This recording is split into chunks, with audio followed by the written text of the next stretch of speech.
بسم اللہ الرحمن الرحیم۔ السلام علیکم۔ جاوید اختر ایک نئی ویڈیو سے امید کرتے ہیں آپ لوگ خیریت سے ہوں گے۔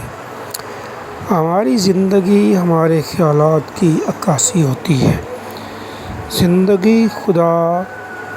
زندگی تحفہ خداوندی ہے جس کی ہمیں قدر کرنی چاہیے۔ سچائی بظاہر بڑی مفلس دکھائی دیتی ہے، جن کے قلب میں سچائی سما جائے انہیں شاہوں کا درجہ سونپ دیتی ہے۔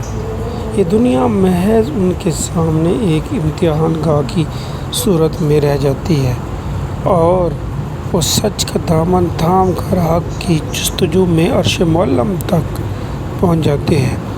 ایسے ہی انسان ہیں جن کی رہنمائی خالق کائنات کرتا ہے، جو اپنے رب کی خوشنودی حاصل کرنے کے لیے ہر لمحہ کو ضمیر کے ترازو میں تولتے ہیں۔ دنیا کب چپ رہتی ہے؟ کہنے دو جو کہتی ہے، دنیا کو تم خوش نہیں رکھ سکتے۔ اگر تم احمق ہوئے تو دنیا تم ہنسنے لگے گی اور تمہارا مذاق اڑانے لگے گی۔ اگر عقل مند ہوئے تو دنیا حسد کرے گی۔ اگر تم الگ تھلگ ہوئے تو تمہیں چڑچڑا کر تنگ کرے گی۔ اگر تم ایک دوسرے سے گھل مل گئے تو تمہیں خوشامدی سمجھے گی۔ اگر تم سوچ سمجھ کر دولت خرچ کی تو پس خیال کہیں گے اور کنجوس کہیں گے۔ فراغ دل ہوئے تو بے وقوف اور فضول خرچ کہیں گے۔ ساری عمر تمہیں کوئی سمجھے گا نہ کوئی سمجھنے کی کوشش کرے گا۔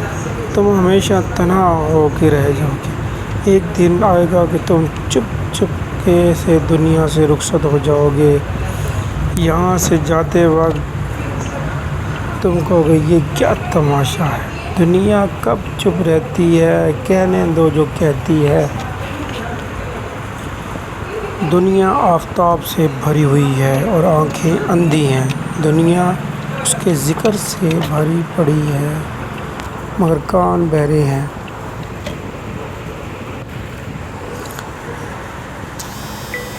زندگی ایک خوبصورت کتاب ہے جس کی خوبصورتی اور دل فریبی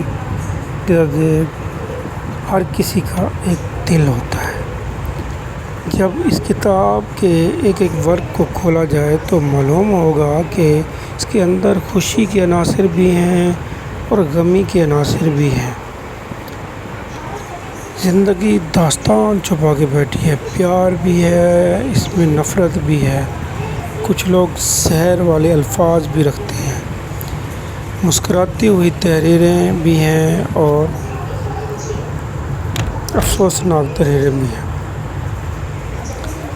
غیروں کی محبت سے اور کہیں اپنوں کے لگائے ہوئے زخموں کی کہانیاں بھی ہیں۔ زندگی ایک ایسی کتاب کا نام ہے جس کو انسان موت کی دہلیز پر کھڑے ہونے کے باوجود سمجھ نہیں پاتا اور جو سمجھ لیتا ہے وہ امر ہو جاتا ہے۔ یار زندگی تو ایک وعدہ ہے، خدا کی بندگی کا وعدہ، جو روز اول سے اور زندگی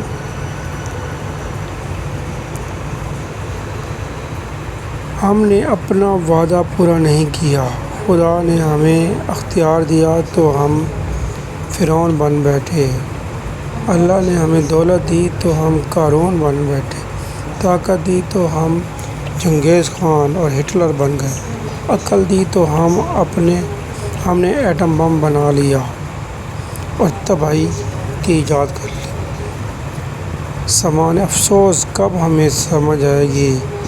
ہمیں زندگی کا مطلب کب سمجھ آئے گا؟ زندگی تو محبت ہے، خدا سے، اس کے بندوں سے محبت۔ آنکھ اٹھتی ہے تو قیامت برپا کر دیتی ہے، انقلاب زندگی اور موت۔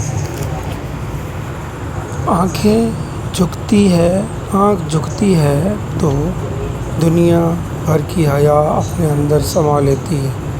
آنکھ لگتی ہے تو چٹانوں کو پگھال دیتی ہے، آنکھ کھلتی ہے تو کائنات کے رازوں کو بے نقاب کر دیتی ہے، آنکھ دیکھتی ہے تو سمندر کی تہ سے موتی نکال لیتی ہے، آنکھ جاگتی ہے تو سہانے خواب کی آغوش میں پہنچ جاتی ہے،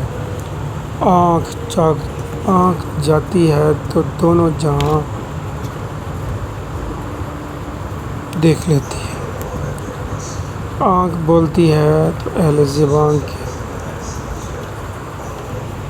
سب کچھ راز کھول دیتی ہے، آنکھ روتی ہے تو عرش مولا کو بھی ہلا دیتی ہے، آنکھ ہنستی ہے تو ہر سو خوشیاں بکھر جاتی ہیں۔ انسان کے پاس مختلف موضوعات کی مختلف ماضی اور حال کی بیشتر کتابیں ہوتی ہیں، اور وہ مختلف کتابوں کو خرید بھی سکتا ہے اور بیچ بھی سکتا ہے۔ انسان کے پاس ایک ایسی کتاب ہوتی ہے جسے وہ نہ کسی کو پڑھنے کے لیے دے سکتا ہے، نہ بیچ سکتا ہے، نہ وہ اسے پھاڑ سکتا ہے، نہ جلا سکتا ہے، وہ ہے یادوں کی کتاب۔ یہ وہ کتاب ہے جو انسان کے دل اور دماغ پر نقش ہوتی ہے۔ ہر انسان کے پاس ایک کتاب ہے، یادوں کی کتاب زندگی، یادوں کی کتاب۔ زندگی تو اللہ تعالیٰ کی عنایت ہے، ورنہ ہم تو کب کے مر چکے ہوتے۔ کانٹے نے پھول سے کہا تم بہت خوبصورت ہو، دنیا کے لوگ تم سے محبت اور مجھ سے نفرت کرتے ہیں۔ پھول نے بڑی نرمی سے جواب دیا، میں تو تم سے محبت کرتا ہوں کیونکہ تم میری حفاظت کرتے ہو، دنیا کی نفرت سے کیا ہوتا ہے؟ توکل یہ ہے کہ زندگی کو ایک دن کے لیے جانیں اور کل کی فکر نہ کریں۔ نفرت ہماری صلاحیتوں کو تباہ کر دیتی ہے، یہاں تک کہ کھانا پینا بھی حرام ہو جاتا ہے۔ نفرت کی حالت میں کچھ کھایا نہیں جاتا، کچھ سوچا نہیں جاتا۔ ہمیں نفرت سے کچھ لگاؤ نہیں ہونا چاہیے، نفرت کرنے کا وقت ہی نہیں ہونا چاہیے، دنیا میں خیر پھیلانا چاہیے۔